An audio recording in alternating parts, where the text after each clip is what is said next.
In this video, we will see how you can go about administering CAASPP IAB. So the first thing we need to do is visit the CAASPP website. From here, you're going to locate the button that says Test Administrator Interface for all online tests. And this would be the same place you would come for the summative assessment as well. So I'm going to click on this. It's going to prompt me to log into my TOMS account. So you need to be sure to log into your CAASPP TOMS account. Once you've successfully signed into your TOMS account, you should be redirected to a screen that looks something like this.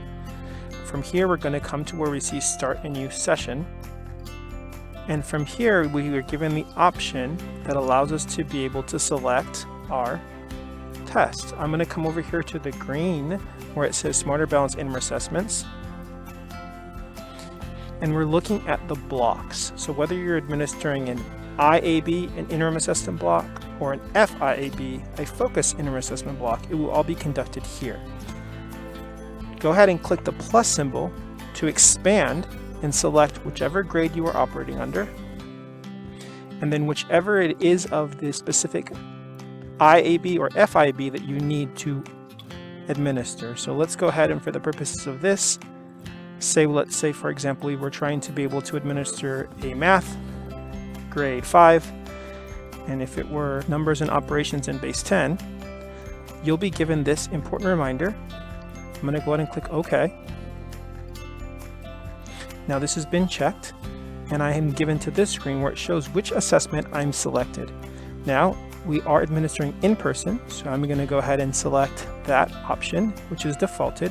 You get this additional option for the manner of administration.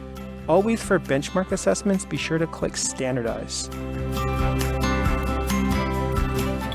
So again, if you are administering this on your own, as a common assessment or any other, feel free to select the other option, but for the purposes of benchmark or district interim assessments, be sure to select Standardized. I'm going to go ahead and click Start Operational Session. And it always generates for me this session ID. This session ID is unique to the students I will be administering at this moment in time. Once I provide it to students, I will begin to see the names of those that are populating here, and I will be able to approve all those that are trying to enter the test. If you have students who do not complete the assessment but need to finish up at a later time, you will need to generate a new session ID and go through this process once more, knowing that students are able to pick up where they left off. But again, they must be provided an additional or new session ID each time they resume testing. If you have additional questions, please let us know. We're always here to help.